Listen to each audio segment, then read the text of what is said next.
ভাবিছে চাওক মাজত মাথো কেইটামান ঘণ্টা আৰু তাৰপিছতে সকলো উৎকণ্ঠাৰ অৱসান ঘটিব কাইলৈ পুৱা ৮ বজাৰ পৰা। আৰু এই মুহূৰ্তত মই যিহেতু তিনিচুকীয়া সৰ্বানন্দ সিংহ ষ্টেডিয়ামৰ যি ষ্ট্ৰং ৰুম আছে সেই ষ্ট্ৰং ৰুমত উপস্থিত আছোঁ।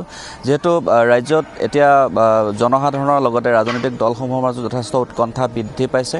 যিহেতু যোৱা ৯ এপ্ৰিল তাৰিখে নিজৰ নিজৰ মনৰ পচন্দ প্ৰাৰ্থীসকলৰ যিসমূহ ভাগ্য সেই ভাগ্যসমূহ EVMত জনসাধাৰণে বন্দী কৰিছিল আৰু সেই ভাগ্য কাইলৈ পুৱা ৮ বজাৰ পৰা নিৰ্ণয় হ'ব, কোনে শেষ আহি মাৰিব। আৰু তাক লৈ এতিয়া সকলোৰে মাজত জল্পনা কল্পনা সৃষ্টি হৈছে। আৰু এই মুহূৰ্তত যদি মই কওঁ তিনিচুকীয়া সৰ্বানন্দ সিংহ যি ষ্টেডিয়ামৰ যি ষ্ট্ৰং ৰুম আছে সেই ষ্ট্ৰং ৰুমত 4টা বিধানসভা সমষ্টিৰ ভোট গণনা ইয়াত অনুষ্ঠিত হ'ব। যিহেতু তিনিচুকীয়া জিলাত এইবাৰ এটা নতুন বিধানসভা সমষ্টি অন্তৰ্ভুক্ত হৈছে, মাকুম বিধানসভা সমষ্টি।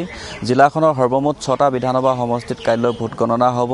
আৰু সৰ্বানন্দ সিংহ ষ্টেডিয়ামৰ যি ষ্ট্ৰং ৰুম আছে সেই ষ্ট্ৰং ৰুমৰ সমীপতে জনতা মহাবিদ্যালয় আছে। সেই জনতা মহাবিদ্যালয়তো 2টা বিধানসভা সমষ্টি ক্ৰমে শদিয়া আৰু মাঘেৰিটা বিধানসভা সমষ্টিৰ ভোট গণনা অনুষ্ঠিত হ'ব। যিহেতু 2টা স্থানত কাইলৈ তিনিচুকীয়া জিলা প্ৰশাসনে ভোট গণনা কৰাৰ সিদ্ধান্ত গ্ৰহণ ইতিমধ্যে কৰিছে। আৰু যাৰ বাবে এতিয়া নিৰাপত্তাৰ ব্যৱস্থা অধিক কটকটীয়া কৰি তোলা পৰিলক্ষিত হৈছে। আৰক্ষী নিয়োগ কৰা হৈছে, ইয়াত অতিৰিক্তভাৱে CRPFক মোতায়েন কৰা হৈছে। আৰু সম্পূৰ্ণৰূপে তিনিচুকীয়া জিলাৰ কাইলৈ এই ৰঙাগড়া পথ আৰু জিলা আয়ুক্ত কাৰ্যালয়লৈ যিটো অহা মূল পথ সেই পথছোৱা সম্পূৰ্ণৰূপে বন্ধ কৰি দিয়া হৈছে। যিকোনো ধৰণৰ যান বাহন যাতে আহিব নোৱাৰে তাৰ প্ৰতি জিলা প্ৰশাসনে সেইখিনি নজৰ দিব।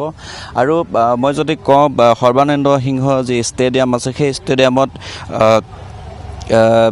তিনিচুকীয়া বিধানসভা সমষ্টি, মাকুম বিধানসভা সমষ্টি, লগতে ডিগবৈ বিধানসভা সমষ্টি আৰু মাঘেৰিটা বিধানসভা সমষ্টিৰ ভোট গণনা হ'ব। আৰু পুৱা 5:30 বজাৰ লগে লগে জিলা প্ৰশাসনে যিসমূহ গণনাকাৰী বিষয়াক কাইলৈ দিনটোৰ বাবে নিয়োগ কৰিছে সেইসকলক পুৱা 5:30 বজাৰ লগে লগে এই স্থানত আহি উপস্থিত হ'বলৈ নিৰ্দেশনা দিছে আৰু তেওঁলোকক আহিবৰ বাবে জনোৱা হৈছে।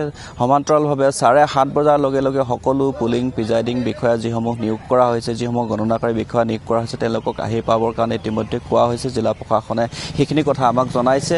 আৰু 8 বজাৰ লগে লগে প্ৰথমে যিসমূহ বেলত ভোটদান হৈছিল বেলত বাকচসমূহ প্ৰথমে খুলিব আৰু আধা ঘণ্টাৰ পিছত 8:30 বজাৰ লগে লগে EVMসমূহ গণনা কাম আৰম্ভ কৰিব বুলি ইতিমধ্যে জিলা আয়ুক্তগৰাকীয়ে আমাক সদৰি কৰিছে, জনাইছে।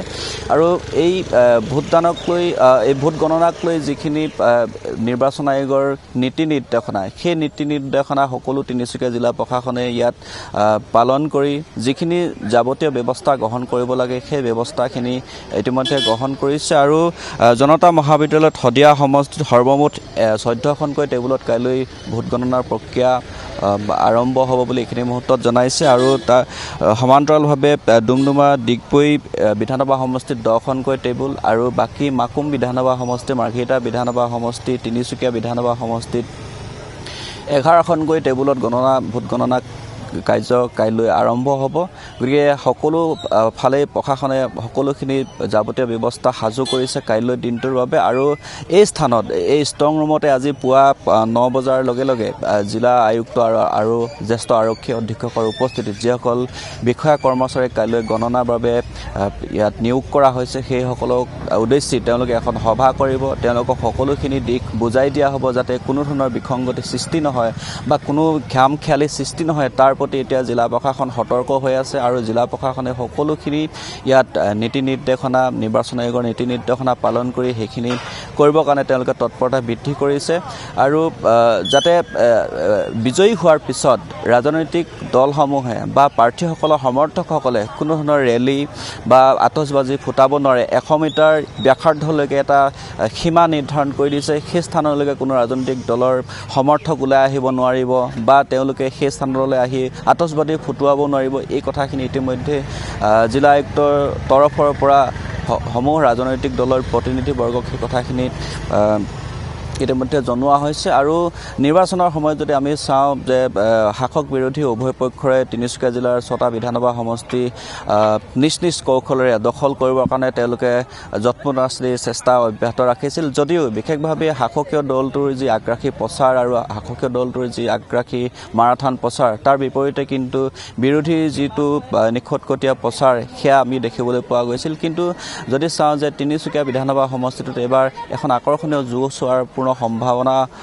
ব্যক্ত কৰা হৈছে সম্ভাৱনা আছে আৰু লগতে নৱগঠিত মাকুম বিধানসভা সমষ্টিটো এবাৰ কাৰ দখললৈ যাব বিজেপি মিত্ৰজোঁটৰ প্ৰাৰ্থী সঞ্জয় কিষাণে দখল কৰিব নে বিৰোধী কংগ্ৰেছৰ প্ৰাৰ্থী শিৱনাথ চেতিয়াই দখল কৰিব তাক লৈ এতিয়া জনতাৰ মাজত যথেষ্ট চৰ্চা হৈছে কাৰণ মাকুম এটা নতুন বিধানসভা সমষ্টি যেহেতু সৃষ্টি হৈছে জিলাখনত সমষ্টি পুনৰ নিৰ্ধাৰণৰ লগে লগে মাকুম বিধানসভা সমষ্টি অন্তৰ্ভুক্ত হৈছিল জিলাখনত সৰ্বমুঠ 6টা সমষ্টি হিচাপে এইবাৰ এই স্থানৰ পৰাই যেহেতু নিৰ্বাচন একেলগে পৰিচালনা হৈছিল পোন প্ৰথমবাৰৰ বাবে যেহেতু পূৰ্বতে শদিয়া সমষ্টিত শদিয়াতেই আৰু মাঘেৰিটা সমষ্টিত মাঘেৰিটাতেই নিৰ্বাচনৰ সকলো কাম কাজ জিলা প্ৰশাসন নিৰ্বাচন আয়োগে পৰিচালনা কৰিছিল কিন্তু পোন প্ৰথমবাৰৰ বাবে 6টা বিধানসভা সমষ্টিৰ নিৰ্বাচনৰ সকলোখিনি কাম কাজ তিনিচুকীয়াৰ এই সৰ্বানন্দ সিংহ ষ্টেডিয়ামৰ পৰাই তিনিচুকীয়া নিৰ্বাচনী জিলাই সমাপন কৰিছিল আৰু কাইলৈৰ দিনটোতো যি গণনাৰ প্ৰক্ৰিয়া আছে ভোট গণনা শেষ পৰ্যায় আছে সেই সকলোখিনি কাম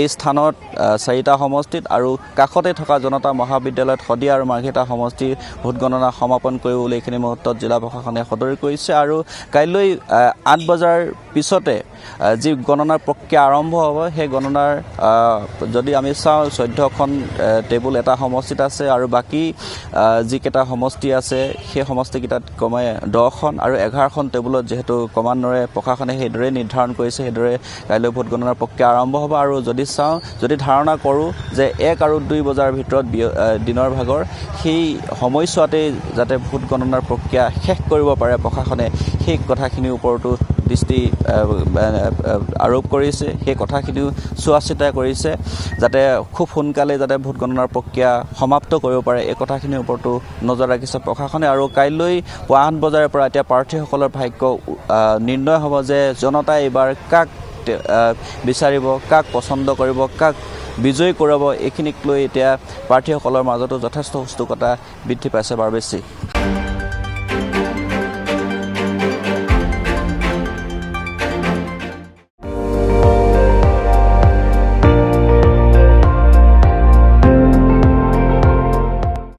আপুনি চাই আছে ND24 সৰ্বশ্ৰেষ্ঠ নহয় সৰ্বোত্তমৰ দৌৰত